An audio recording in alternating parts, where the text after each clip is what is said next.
পোলারে চলে যাব। ঠিক আছে, তাহলে দেখো একটু ভালো করে লক্ষ্য করো, এই যে এটা মানে আর এবং থিটার মাধ্যমে প্রকাশ করতে হবে।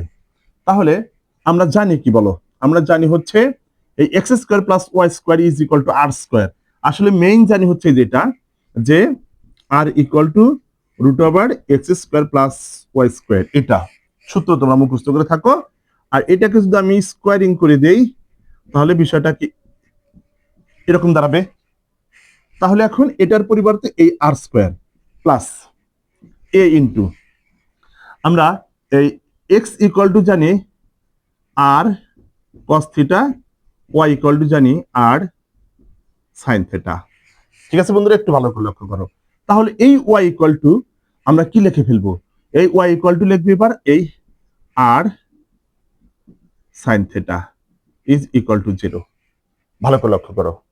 ওকে, এবার দেখো যে এই যে এখান থেকে আরটা একটু কমন নিয়ে নিলাম, তাহলে কি থাকলো আর প্লাস এ, এই যে সাইন থিটা, এই হচ্ছে আমাদের পোলার ফর্ম, পোলার আকারে প্রকাশ করলাম। তাহলে বুঝে যাচ্ছে তো, সূত্রগুলো শক্ত করে ধরো। সূত্রগুলো এই যে r equal to root over x square plus y square, অথবা r square equal to x square plus y square, x equal to r cos theta, y equal to r sine theta. এইগুলো যদি সুন্দর করে ধরে রাখতে পারো, দেখবা মানে অঙ্ক ঠাস ঠাস মিলে যাবে, বুঝতে পারবা না। ঠিক আছে, একটু ভালো করে লক্ষ্য করো, সূত্রগুলোকে ধরে রাখো, নিজেকে শক্ত করো, পড়াশোনার ভিতরে মনোনিবেশ করো, ইনশাল্লাহ খুব সহজেই পারবা। আশা করি বুঝতে পারছো। ওকে, আল্লাহ হাফেজ।